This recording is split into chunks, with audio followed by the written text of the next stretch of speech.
नमस्कार, मैं हूँ Drishti Jain and welcome to this video series जिसका नाम है घटना सूत्र। इस वीडियो सीरीज में हम डिस्कस करेंगे ज्योग्राफी की NCERT latest edition from class 6th to class 12th। हम फिजिकल ज्योग्राफी भी डिस्कस करेंगे और ह्यूमन ज्योग्राफी भी डिस्कस करेंगे।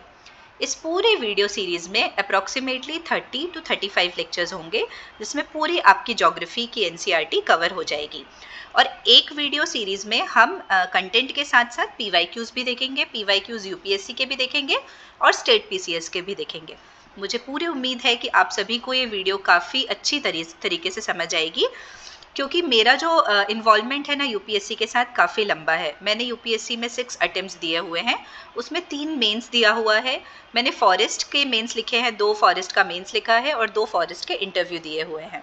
तो मुझे उम्मीद है कि आप सभी को ये वीडियो लेक्चर काफ़ी पसंद आएगा। जिसमें मैं साथ साथ अंडरलाइन भी करते जाऊंगी और इम्पॉर्टेंट चीज़ें मार्क करते जाऊंगी। तो आप बस अपने सामने एनसीईआरटी की बुक रखिएगा, जो चीज़ हम पढ़ रहे हैं उसको ध्यान से पढ़िएगा और इसको बार बार रिविजन करते जाइएगा।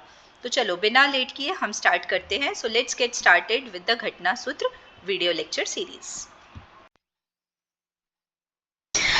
Hello aspirants, welcome to the next session of घटना सूत्र। In this video lecture we will study geography की NCERT क्लास 7th की, जिसका टाइटल है Our Environment। यहाँ पे आप सभी को स्क्रीन पे विजिबल होगा। The title of the book is Our Environment। इसमें हम इस बुक के चैप्टर्स कवर करेंगे और डिटेल में स्टडी करेंगे। चलो सबसे पहले हम स्टार्ट करते हैं। इसमें हम पीवाईक्यूज भी कवर करेंगे कि कब कब कौन कौन से पीवाईक्यू आए हुए हैं। ठीक है, सबसे पहले लेट्स स्टार्ट चैप्टर 1, जिसका नाम है अवर एनवायरनमेंट। एनवायरनमेंट नाम है चैप्टर का। ठीक है, तो स्टार्टिंग में बेसिकली क्या है, एक कन्वर्सेशन दिया हुआ है जो कि हमारे उतना ज़्यादा काम का नहीं है। ये कन्वर्सेशन हम सीधे इसके बेसिक क्रक्स पे आएंगे। तो आप राइट हैंड साइड पे देखिए, एक बॉक्स बना हुआ है जहाँ पे लिखा हुआ है कि एनवायरनमेंट क्या होता है। तो environment is our basic life support system. It provides the air we breathe, the water we drink, the food we eat, the land where we live। अब बोल रहा है कि ह्यूमंस कैसे मॉडिफाई करते हैं अपने नेचुरल एनवायरनमेंट को। The car fumes pollute the air, water is collected in a pot, food is served in vessels, and the land is used to build factories। Human beings make cars, meals, factories, and manufacture containers। This is how human beings modify natural environment। तो इसमें basically एक interaction बताया है कि human beings कैसे modify करते हैं अपने नेचुरल एनवायरनमेंट को। अब ये जो डायग्राम है ना, ये कंपोनेंट्स ऑफ एनवायरनमेंट है। इसको हम थोड़ी देर बाद स्टडी करेंगे। सबसे पहले जो लिखा हुआ है हम वो पढ़ लेते हैं।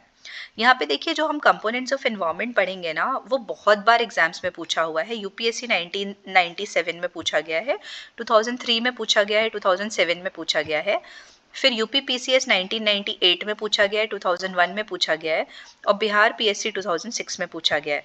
तो ये जो कंपोनेंट्स ऑफ एनवायरनमेंट वाला टॉपिक है ना, ये काफ़ी ज़्यादा इंपॉर्टेंट है। तो यहाँ पे देखिए, एक बायोटिक कंपोनेंट लिखा हुआ है, एक एबायोटिक कंपोनेंट लिखा हुआ है। तो the world of living organisms, example plants and animals. तो बायोटिक कौन से होते हैं? जो लिविंग ऑर्गेनिजम्स है, प्लांट्स और एनिमल्स, वो होते हैं बायोटिक। और एबायोटिक क्या होते हैं? जो नॉन लिविंग एलिमेंट्स है, दैट इज लैंड, उनको बोलते हैं एबायोटिक कंपोनेंट। अब ये वाले पैराग्राफ में आ जाइए। From the above conversation you understand that the place, people, things and the nature that surround any living organism is called environment. तो बेसिकली एनवायरनमेंट क्या है, हमको जो कन्वर्सेशन से समझ आया कि जो भी लोग हैं हमारे अगल बगल, चीज़ें हैं, नेचर है, जो भी चीज़ हमारी सराउंडिंग्स में आती है, वो एक लिविंग ऑर्गेनिज्म का एनवायरनमेंट है। It is a combination of natural and human made phenomena. While the natural phenomena refers to both biotic and abiotic conditions existing on Earth, human environment reveals the activities, creations and interactions among human beings। तो ये basically अब मेरे को लगता है आप सभी को समझ आया होगा। अब ये फोटो देखिए, ये इंपॉर्टेंट है। कंपोनेंट्स ऑफ इकोसिस्टम में ना 3 चीजें आती है, नेचुरल, ह्यूमन और ह्यूमन मेड। तो अब नेचुरल में क्या क्या आता है? सबसे पहले आता है hydrosphere, that is water, air, that is atmosphere, land, that is lithosphere और living things, that is biosphere। वैसे ही आता है ह्यूमन कंपोनेंट। तो ह्यूमन कंपोनेंट में कौन कौन है? इंडिविजुअल, फिर फैमिली, फिर कम्युनिटी। वैसे ही आता है religion, educational institutions, economic institutions और पॉलिटिकल सिचुएशन। थर्ड कंपोनेंट है ह्यूमन मेड, जो चीज़ें लोगों ने बनाई हैं, जैसे कि buildings, parks, bridges, roads, monuments और इंडस्ट्रीज। तो ये सब चीज़ें आप सभी को पता है कि हमारे अगल बगल है और ये पूरा कंस्टिट्यूट करती है एनवायरमेंट। अब एनवायरमेंट का मीनिंग ओरिजिन कहाँ से हुआ, यहाँ पे राइट हैंड साइड आप देखिएगा, ये फ्रेंच वर्ड एनवायरनर है, उससे ओरिजिन हुआ एनवायरमेंट का मीनिंग, और एनवायरनर का मीनिंग होता है नेबरहुड, इसलिए एनवायरमेंट का मीनिंग हुआ नेबरहुड, आई मीन सराउंडिंग्स। अब नेचुरल एनवायरमेंट पे आते हैं। अभी हमने एक कंपोनेंट देखा ना नेचुरल एनवायरमेंट, तो उसी को हम पढ़ते हैं। Land, water, air, plants and animals comprise the natural environment. You are familiar with the meaning of lithosphere, hydrosphere, atmosphere and biosphere from your previous class. अभी हमने लास्ट क्लास जब एनसीईआरटी पढ़ी थी क्लास 6 की, उसमें हमने पढ़ी थी ये चारों चीजें। तो वापस एक तरीके से रिवीजन हो रहा है। Lithosphere is the solid crust और the hard top layer of the earth. It is made up of rocks and minerals and covered by a thin layer of soil. It is an irregular surface with various landforms such as mountains, plateaus, plains and valleys. Landforms are found over the continents and also on ocean floors. तो ये जो topics हैं ना, lithosphere, atmosphere, hydrosphere, biosphere, ये UPPCS 1996, 1999 और UPSC 2002 में पूछा जा चुका है। Lithosphere is the domain that provides us forests, grasslands for grazing, land for agriculture and human settlements. It is also a source of mineral wealth. अब आते हैं हम यहाँ पे next उस पैराग्राफ में. The domain of water is referred to as hydrosphere. It comprises various sources of water and different types of water bodies like rivers, lakes, seas, oceans, etc. It is essential for all living organisms. The atmosphere is the thin layer of air that surrounds the earth. The gravitational force of earth holds the atmosphere around it. It protects us from the harmful rays and the scorching heat of sun. It consists of a number of gases, dust and water vapor. The changes in the atmosphere produce changes in weather and climate. Plant and animal kingdom together make biosphere or the living world. It is the narrow zone of earth where land, water and air interact with each other to support life. Basically हमने एक type का इसमें revision ही किया है, जिसमें हमने lithosphere, atmosphere, hydrosphere और biosphere के बारे में डिटेल डिस्क्रिप्शन पढ़ा है. अब यहाँ पे आइए, इकोसिस्टम लिखा हुआ है ग्लॉसरी में. It is a system formed by interaction of all living organisms with each other and with the physical and chemical factors of environment in which they live, all linked by transfer of energy and material. तो ecosystem क्या है? एक basically एक type का system है जहाँ पे interaction होता है लिविंग ऑर्गेनिजम्स का एक दूसरे के साथ और लिविंग ऑर्गेनिजम्स का फिजिकल और केमिकल फैक्टर्स के साथ और सबका आपस में. तो इस एक सिस्टम को बोलते हैं इकोसिस्टम. ये इंपॉर्टेंट है. तो ये व्हाट इज इकोसिस्टम ना काफी बार पूछा गया है. UPPCS 1998, 2001, 2004, BPSC 2002 and 2004. तो अब यहाँ पे क्या बोल रहा है, इकोसिस्टम के बारे में हम पढ़ते हैं. ये स्टार्टिंग में कन्वर्सेशन है, वो काम का नहीं है. हम उसके आगे काम की चीज पढ़ेंगे. All plants and animals and human beings depend on their immediate surroundings. Often they are also interdependent. क्या है? Interdependent भी होते हैं एक दूसरे की ओर. This relation between the living organisms as well as the relation between the organisms and their surroundings form an ecosystem. ये बहुत इंपॉर्टेंट चीज है कि जो रिलेशन है लिविंग ऑर्गेनिजम्स का एक दूसरे के साथ, लिविंग ऑर्गेनिजम्स का सराउंडिंग के साथ, इसी को बोलते हैं हम ecosystem. There could be an ecosystem of large rainforests, grassland, desert, mountains, lake, river, ocean and even a small pond. तो किसी भी चीज का इकोसिस्टम हो सकता है. अब डू यू नो में देखिए यहाँ पे लिखा हुआ है कि जून 5 को हम हर साल वर्ल्ड एनवायरनमेंट डे मनाते हैं. ये इंपॉर्टेंट है फैक्चुअल पॉइंट ऑफ व्यू से. अब ह्यूमन एनवायरनमेंट क्या होता है? Human beings interact with the environment and modify it according to their need. Early humans adapted themselves to the natural surroundings. They led a simple life and fulfilled their requirements from the nature around them. With time, needs grew and became more varied. Humans learn new ways to use and change environment. They learn to grow crops, domesticate animals, and lead a settled life. The wheel was invented, surplus food was produced, barter system emerged, trade started, and commerce developed. Industrial revolution enabled large-scale production. Transportation became easier and faster. Information revolution made communication easier and speedy across the world. Have you ever thought why would you love eating a juicy watermelon in summer and hot roasted peanuts in winter? A perfect balance is necessary between the natural environment and human environment. Humans must learn to live and use their environment in a harmonious way. तो basically ये बहुत easy सा chapter था जहाँ पे हमने पढ़ा कि कंपोनेंट्स ऑफ इकोसिस्टम क्या क्या है, नेचुरल, ह्यूमन और ह्यूमन मेड. आई होप आप सभी को ये वीडियो मतलब ये चैप्टर समझ आया होगा. इसमें हमने काफ़ी डिटेल्ड तरीके से PYQs भी डील किए हैं. अब हम इसी तरीके से मूव ऑन करते हैं जो कि इस बुक का क्लास 7th NCERT का नेक्स्ट चैप्टर है जिसका नाम है इनसाइड अवर अर्थ. ये चैप्टर काफ़ी ज़्यादा इंपॉर्टेंट है एंड थोड़ा फैक्चुअल है. इससे PYQs भी काफ़ी ज़्यादा आते हैं जो कि हम देखेंगे आगे. तो इनसाइड अवर अर्थ में ना हम सबसे पहले एक बेसिक इंट्रोडक्शन देख लेते हैं कि हम इसमें पढ़ने क्या वाले हैं. इसमें हम इंटीरियर ऑफ अर्थ पढ़ने वाले हैं.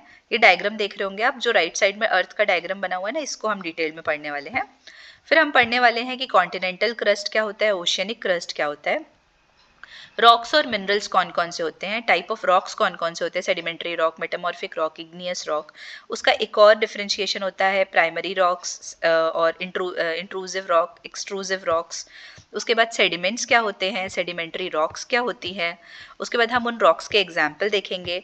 फिर हम रॉक साइकिल देखेंगे इस चैप्टर में. तो हम इस चैप्टर में इन सब टॉपिक के साथ साथ PYQs भी देखेंगे. तो चलो हम स्टार्ट करते हैं इस चैप्टर को. Inside our earth. The Earth, our homeland, is a dynamic planet. It is constantly undergoing changes inside and outside. Have you ever wondered what lies in the interior of Earth? What is the Earth made up of? तो अब ये बोलना चाह रहे हैं कि हम इसमें देखेंगे कि अर्थ के अंदर क्या है. अर्थ के ऊपर तो अभी हमने देख लिया स्फीयर्स वगैरह. अब अर्थ क्या चीज़ से बना है, उसके अंदर क्या है, हम बेसिकली इस चीज़ को देखेंगे. तो इंटीरियर ऑफ अर्थ के पहले हम ये डू यू नो में आ जाते हैं. The deepest mine in the world is in South Africa. It is about 4 kilometers deep. In search for oil, engineers have dug a hole about 6 kilometers deep. To reach the center of the earth, which is not possible, you will have to dig a hole 6,000 kilometers deep on the ocean floor. मतलब ये क्या बोलना चाह रहा है कि मतलब जो सेंटर ऑफ द अर्थ है वो 6,000 किलोमीटर डीप पे है. तो यदि आपको उसके सेंटर तक पहुंचना है ना, वो तो पॉसिबल ही नहीं है, लेकिन यदि पहुंचना भी है ना तो 6,000 किलोमीटर डीप तक डिग करना पड़ेगा. अब आ जाते हैं यहाँ पे जो पैराग्राफ लिखा हुआ है इंटीरियर ऑफ द अर्थ में. Just like an onion the earth is made up of several concentric layers with one inside the other. The uppermost layer over the earth surface is called crust. ये important है कि जो सबसे ऊपर वाली layer है earth surface की उसको हम बोलते हैं crust. It is the thinnest layer. ये सबसे पतली लेयर है जो कितनी बड़ी है, 35 किलोमीटर्स की है. और इसका ना रेंज वेरी करता है. तो 35 किलोमीटर कहाँ पे है, कॉन्टिनेंटल मासेस में है, और 5 किलोमीटर है ओशियनिक एरियाज में. The main mineral constituent of the continental mass are silica and aluminium. तो इसमें हमने देखा कि दो क्रस्ट में दो चीज़ है, कॉन्टिनेंटल क्रस्ट है और ओशियनिक क्रस्ट है. तो सबसे पहले इसमें आ रहा है कॉन्टिनेंटल क्रस्ट के बारे में. तो कॉन्टिनेंटल क्रस्ट में जो मिनरल्स है वो सिलिका और एल्यूमिनियम है. इट इज दस कॉल्ड सियाल. तो SI से हो गया सिलिका और AL से हो गया alumina. The oceanic crust mainly consist of silica and magnesium. तो अब बोल रहा है ओशियनिक क्रस्ट क्या चीज से बना है, सिलिका और मैग्नीशियम, इसलिए उसको बोलते हैं सीमा. SI से सिलिका और MA से मैग्नीशियम. यहाँ पे आप देखिए डायग्राम में, यहाँ पे ऊपर सबसे पहले दिख रहा होगा आपको क्रस्ट, फिर यहाँ पे दिख रहा है ये मेंटल, और फिर ये कोर है सबसे नीचे. ठीक है. अब ये डायग्राम भी एक बार देखो कॉन्टिनेंटल क्रस्ट और ओशियनिक क्रस्ट का. तो देखो जहाँ पे माउंटेन्स है, लैंड है, इसको बोला है कॉन्टिनेंट, और जहाँ पे ओशियन है उसको बोला है ओशियन, और उसी के नीचे है oceanic crust. The innermost layer is the core with a radius of about 3500 kilometre. जो innermost layer है ना वो कोर है, उसकी रेडियस है 3500 kilometre. It is made up of nickel and iron. तो nickel and iron है इसलिए उसको बोलते हैं नीफे. नीफे तो Ni से निकल और Fe से ferrous, that is iron. The central core has very high temperature and pressure. तो यहाँ पे बहुत ज़्यादा टेम्परेचर और बहुत ज़्यादा प्रेशर होता है. अब डू यू नो में आओ. The crust forms only 1% of the volume of Earth. कितना मतलब थिन है, लेकिन मतलब और 35 किलोमीटर रेंज वेरी कर रही है, 35 किलोमीटर से 4-5 किलोमीटर तक, और लेकिन इसका जो वॉल्यूम है ना ये सिर्फ 1% ऑफ द वॉल्यूम कॉन्स्टिट्यूट करता है. 84% ऑफ द वॉल्यूम जो है वो मेंटल में है और 15% of the volume makes the core. The radius of the earth is 6371 kilometre. ये इंपॉर्टेंट है, ये जो फैक्ट्स है ना कि जो क्रस्ट है सिर्फ 1% ऑफ द वॉल्यूम है, 84% मेंटल में है और 15% कोर में है, और जो रेडियस ऑफ अर्थ है वो 6371 किलोमीटर्स है। अब हम आते हैं नेक्स्ट टॉपिक की ओर, that is rocks and minerals. The earth's crust is made up of various type of rocks. Any natural mass of mineral matter that makes up the earth's crust is called a rock. तो क्या बोल रहे हैं, natural mass of mineral matter, कोई भी जो natural मास है mineral matter का जो अर्थ्स क्रस्ट को बनाता है उसको हम बोलते हैं रॉक। तो रॉक अलग अलग टाइप की हो सकती है, कलर की हो सकती है, साइज की हो सकती है और टेक्सचर की हो सकती है। जो रॉक एंड मिनरल वाला टॉपिक है ना, ये भी काफ़ी बार PYQ में पूछा गया है। जो स्पेसिफिकेशन है वहाँ पे देखिए राइट साइड में लिखा हुआ है, UPPCS 1998 में, 2001 में, 2003 में और बिहार PSC 1996 में। अब रॉक के टाइप्स देखते हैं। तो जो रॉक के टाइप्स है ना, वो मेजरली जो रॉक के टाइप्स है ना वो इग्नियस रॉक है, सेडिमेंट्री रॉक है और मेटामॉर्फिक रॉक है। When the molten magma cools, it brings solid. तो जब molten magma ठंडा होता है तो वो solid बन जाता है। Rocks thus formed are called igneous rocks. They are also called primary rocks. तो ये important है, primary rocks क्या होती है, igneous rocks क्या होती है।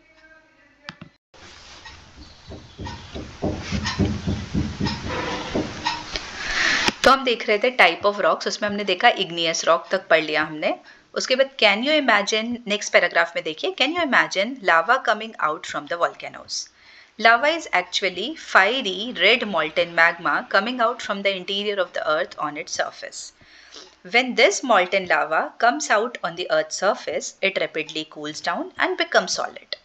Rocks formed in such a way on the crust are called extrusive igneous rock. तो इसमें ये समझ आ रहा है कि जब लावा अंदर ही कूल डाउन हो जाता है तो वो होता है इंट्रूसिव रॉक, और लावा यदि ऊपर आके कूल डाउन होता है वो होता है एक्सट्रूसिव रॉक।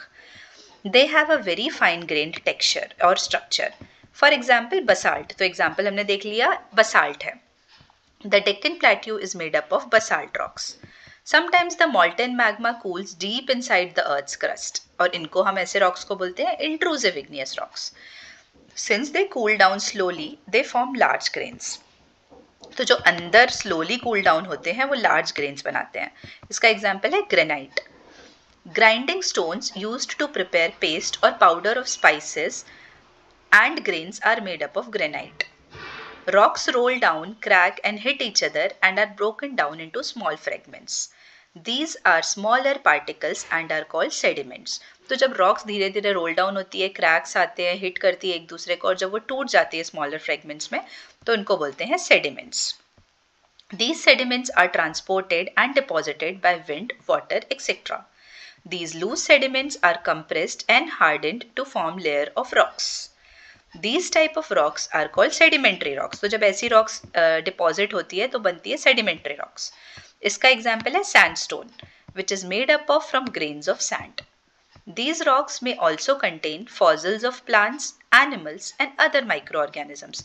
तो क्या ये deposition से बनती है एक के ऊपर एक, तो यहाँ पे ना fossil of plants, animals और microorganisms भी हो सकते हैं।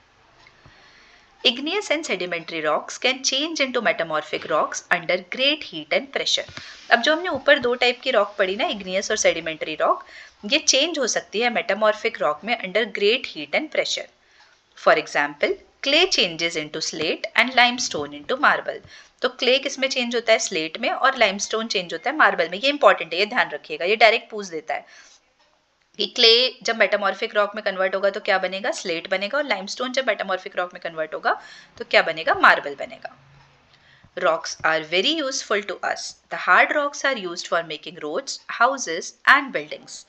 You use stones in many games. For example, 7 stones पिट्ठू, hopscotch stappu, 5 stones गिट्टी, ये सब हम यूज करते हैं और ये सब बचपन के गेम हैं। अब ये वाले पेज में ना 2-3 चीजें इंपॉर्टेंट थी। वर्ड का ओरिजिन देख लेते हैं हम, इग्नियस रॉक, सेडिमेंट्री रॉक और मेटामॉर्फिक रॉक। तो इग्नियस जो है ना वो लैटिन वर्ड इग्निस से बना है, जिसका मीनिंग होता है फायर, मतलब वो लावा कूल डाउन होता है तब बनती है रॉक। सेडिमेंट्री ये लैटिन वर्ड से बना है सेडिमेंटम, जिसका मीनिंग होता है सेटल डाउन, मतलब डिपोजिशन। मेटामॉर्फिक ग्रीक वर्ड से बना है मेटामॉर्फोज, मतलब चेंज इन फॉर्म, इसमें फॉर्म चेंज हो जाता है। अब यहाँ पे ना एक चीज और समझाया गया कि फॉसिल क्या होता है। The remains of dead plants and animals trapped in the layers of rocks are called fossils. तो क्या होता है जब plants और animals मरते हैं और वो rock की layers में प्रेजेंट रहते हैं, मतलब वहीं प्रिजर्व हो जाते हैं, तो उनको हम बोलते हैं फॉसिल्स। अब आ जाते हैं यहाँ पे नेक्स्ट पैराग्राफ में, जो कि एक इम्पॉर्टेंट पैराग्राफ है। You must be surprised to know that one type of rock changes into another type under certain conditions in a cyclic manner. This process of transformation of rock from one another is called rock cycle. तो क्या होता है, एक rock ना दूसरे rock में change हो जाती है, तो ये जो ट्रांसफॉर्मेशन का प्रोसेस है उसको बोलते हैं rock cycle. You have already learned when molten magma cools, it solidifies, it becomes igneous rock. These igneous rocks are broken down into smaller particles that are transported and deposited to form sedimentary rocks. When the igneous and sedimentary rocks are subjected to heat and pressure, they change into metamorphic rocks. The metamorphic rocks, which are still under great heat and pressure, melt down to form molten magma. अब इसमें बताया, वही समझाया कि igneous कैसे metamorphic में बदलती है, मेटामॉर्फिक कैसे इग्नियस में, इग्नियस सेडिमेंट्री में कैसे, सेडिमेंट्री मेटामॉर्फिक में कैसे। This मॉल्टन magma again can cool down and solidify into igneous rock. अब यहाँ पे देखिए राइट साइड में रॉक साइकिल बना हुआ है, ये आपको समझ आ जाएगा जो हमने पढ़ा। Rocks are made up of different minerals. Minerals are naturally occurring substances which have certain physical properties and definite chemical composition. Minerals are very important to humankind. Some are used as fuels, for example coal, natural gas and petroleum. They are also used in industries, iron, aluminium, gold, uranium, etc. in medicine, in fertilizers, etc. इस तरीके से हमने अपना second chapter भी cover किया और I hope आप सभी को ये चैप्टर काफ़ी अच्छे से समझ आया होगा और ये एग्जाम पर्सपेक्टिव से काफ़ी इंपॉर्टेंट चैप्टर था। अब स्टार्ट करते हैं हम अपना next chapter, that is chapter 3, जिसका टाइटल है अवर चेंजिंग अर्थ। हम इसमें ट्राई करेंगे कि ये चैप्टर खत्म हो जाए, यदि नहीं हो पाता है तो हम कुछ टॉपिक नेक्स्ट वीडियो में पढ़ लेंगे। अवर चेंजिंग अर्थ, सबसे पहले हम इसका बेसिक ओवरव्यू देखते हैं कि हम इसमें पढ़ने क्या क्या वाले हैं। इसमें हम लिथोस्फेरिक प्लेट्स के बारे में पढ़ने वाले हैं, अर्थ का मूवमेंट पढ़ने वाले हैं, जो यहाँ पे डायग्राम में समझाया गया है कि कौन कौन से एंडोजेनिक मूवमेंट होते हैं, कौन कौन से एक्सोजेनिक मूवमेंट होते हैं। उसके बाद में हम वॉल्केनो पढ़ने वाले हैं। वॉल्केनो हमने थोड़ा सा पिछले क्लास में देख लिया था। हम थोड़ा सा अर्थक्वेक पढ़ेंगे, इंडिया में कौन कौन से अर्थक्वेक आए वो पढ़ेंगे, अर्थक्वेक के कुछ कुछ कीवर्ड्स हैं वो पढ़ेंगे, उनके प्रिकॉशंस क्या लेने चाहिए जब अर्थक्वेक आए वो पढ़ेंगे। फिर मेजर लैंडफॉर्म्स पढ़ेंगे, उसी में हम पढ़ेंगे विदरिंग क्या होता है, इरोजन क्या होता है, डिपोजिशन क्या होता है। उसके बाद इरोजन और मतलब विदरिंग एजेंट्स होते हैं कुछ कुछ, तो उसमें हम यहाँ पे सबसे पहले रिवर का काम पढ़ेंगे कि रिवर क्या काम करती है इरोजन और डिपोजिशन में, रिवर से क्या क्या फीचर्स बनते हैं, मियांडर्स क्या होते हैं, ऑक्सबो लेक क्या होते हैं, फ्लड प्लेन्स क्या होते हैं, डेल्टा क्या होता है। फिर वैसे ही वर्क ऑफ सी वेव्स क्या होता है। अभी हम देखेंगे कि रिवर क्या काम करती है, फिर देखेंगे कि सी वेव्स क्या काम करती है। तो सी वेव्स के कारण कौन कौन से फीचर्स बनते हैं, सी केव्स बनते हैं, सी आर्चेस बनते हैं, स्टैक्स बनते हैं, सी क्लिफ बनती है, वो हम देखेंगे। उसके बाद हम नेक्स्ट टॉपिक देखेंगे कि आइस क्या काम करता है, मतलब वर्क ऑफ आइस क्या होता है, ग्लेशियर्स किसको बोलते हैं, ग्लेशियर मोरेन्स क्या होते हैं। वैसे ही विंड क्या काम करती है, विंड से क्या क्या फीचर्स बनते हैं, लैंडफॉर्म्स बनते हैं। तो जैसे एक इंपॉर्टेंट फीचर है सैंड ड्यून्स, लॉयस, फिर मशरूम रॉक्स, ये सब हम पढ़ेंगे और इसमें हम देखेंगे कि कौन कौन से PYQs आए हैं। इस तरीके से हमारा ये वाला पूरा चैप्टर कवर होगा। चलो अब हम स्टार्ट करते हैं ये वाला चैप्टर। एक सेकेंड का समय दीजिएगा, मैं फर्स्ट पेज में पहुंच जाऊं इस चैप्टर के। अवर चेंजिंग अर्थ, तो हम रीडिंग स्टार्ट करते हैं। The lithosphere is broken into number of plates known as lithospheric plates. You will be surprised to know that these plates move around very slowly, just a few millimeters each year. This is because of the movement of the molten magma inside the earth. The molten magma inside the earth moves in a circular manner as shown in the activity. The movement of these plates causes changes on the surface of the earth. The earth movements are divided on the basis of forces which cause them. The forces which act in the interior of the earth are called as endogenic forces and the forces that work on the surface of the earth are called as exogenic forces. तो बोल रहा है कि जो forces interior of the earth में काम करती है उनको बोलते हैं endogenic forces, तो जो बाहर काम करती है उनको बोलते हैं exogenic forces. अब ये डायग्राम देखिए, एंडोजेनिक फोर्सेस और एक्सोजेनिक फोर्सेस को डिटेल में बताया गया और ये PYQ में पूछा गया है UPSC के 1998 में। एंडोजेनिक फोर्सेस होते हैं, उसको भी दो पार्ट में डिवाइड किया गया है, सडन फोर्सेस और डायस्ट्रॉफिक फोर्सेस। तो सडन फोर्सेस होते हैं, उसमें आता है अर्थक्वेक, वॉल्केनो और लैंडस्लाइड्स। डायस्ट्रॉफिक होते हैं थोड़े स्लो मूवमेंट्स, उसमें आता है बिल्डिंग माउंटेन्स। एक्सोजेनिक फोर्सेस होते हैं इरोजन एंड डिपोजिशन, तो वो काम कौन कौन करता है? रिवर करती है, विंड करती है, सी वेव्स करती है और ग्लेशियर्स करती हैं। तो बेसिकली ये जो चीज़ हमने बॉक्स में देखी ना, इसी को हम डिटेल में पढ़ने वाले हैं। ग्लॉसरी में आओ, यहाँ पे एक टर्म लिखा हुआ है लिथोस्फियरिक प्लेट्स। तो बेसिकली हमको पहले ये समझना है कि लिथोस्फियरिक प्लेट्स क्या होती है। The Earth's crust consists of several large and some small, rigid, irregularly shaped plates, slabs, which carry continents and ocean floors. तो बोल रहे हैं कि अर्थ के क्रस्ट में ना कुछ इरेगुलरली शेप्ड स्लैब्स है जिनको हम प्लेट बोलते हैं, जिसके ऊपर कॉन्टिनेंट्स और ओशियन फ्लोर होते हैं। पैराग्राफ में आते हैं हम। Endogenic forces sometimes produce sudden movements and at the other times produce slow movements. Sudden movements like earthquakes, volcanoes cause some mass destruction over the surface of the earth. अब वही हमने जो टर्म्स पढ़ा ना अर्थक्वेक और volcano, तो उसका थोड़ा थोड़ा बता दिया है कि वॉल्केनो क्या होता है। A volcano is a vent opening in the earth's crust through which molten material erupt suddenly. तो वॉल्केनो एक वेंट है, मतलब आउटलेट है जहाँ से मॉल्टेन मैग्मा निकलता है बाहर। अब यहाँ पे देखो एंडोजेनिक और एक्सोजेनिक फोर्सेस का ओरिजिन बताया कि कैसे आए। तो एंडो मीन्स इनसाइड और एक्सो मीन्स आउटसाइड, तो एंडोजेनिक बन गया, एक्सोजेनिक बन गया। ये डायग्राम देखो काफी इंपॉर्टेंट है वॉल्केनो का। ये वेंट है, यहाँ जब बाहर निकल रहा है जिस एरिया से उसको बोलते हैं क्रेटर, और जो चीजें बाहर निकल रही है उसमें गैसेस हैं और ऐश है। फिर यहाँ पे ये लावा बह के नीचे आ जा रहा है, उसके नीचे है क्रस्ट और उसके नीचे है मेंटल, और मेंटल और क्रस्ट से ही ऊपर आ रहा है ये पूरा magma. Similarly, when the lithospheric plates move, the surface of the earth vibrates. The vibrations can travel all round the earth. These vibrations are called earthquakes. तो earthquake क्या होता है? जो vibrations create होती है प्लेट के मूवमेंट से, उनको बोलते हैं हम earthquake. ये कब कब पूछा जा चुका है? यूपीएससी 1997, 2002, 2005, यूपीपीसीएस 1998, 2001 और बिहार पीएससी 2003 में। अब earthquake से related कुछ कुछ words हम देख लेते हैं। The place in the crust where the movement starts is called focus. जहाँ पे ना प्लेट क्रस्ट में एक जगह जहाँ पे मूवमेंट स्टार्ट होता है उसको बोलते हैं फोकस। अब जब हम सरफेस में आते हैं, on the surface above the focus is called epicentre. तो जहाँ पे नीचे मूवमेंट स्टार्ट होता है अंदर क्रस्ट में वो है फोकस, अर्थ के सरफेस पे जो पॉइंट है फोकस के ऊपर वो है epicentre. Vibrations travel outward from the epicentre as waves. तो एपिसेंटर से जो वाइब्रेशन आती है ना बाहर, वो वेव्स के फॉर्म में आती है। Greatest damage is usually closest to the epicentre, ये तो ऑब्वियस सी बात है। And the strength of the earthquake decreases away from the centre. जितने पास जो एरिया रहेगा यदि एपिसेंटर के, वहाँ पे सबसे ज़्यादा डैमेज होगा। जैसे जैसे दूर जाएंगे तो डैमेज कम होता जाएगा। देखो जैसे ये फोकस है, इसी के जस्ट ऊपर वाला पॉइंट एपिसेंटर हो गया, तो जैसे जैसे हम दूर जाएंगे तो इंटेंसिटी कम होती जाएगी। ठीक है, डू यू नो में देखो there are 3 type of waves, earthquake waves. P waves होती है उनको हम लॉन्गिट्यूडनल वेव्स बोलते हैं, इंपॉर्टेंट है। एस वेव्स होती है जिनको हम ट्रांसवर्स वेव बोलते हैं। एल वेव्स होती हैं जो सरफेस वेव्स होती हैं। ठीक है,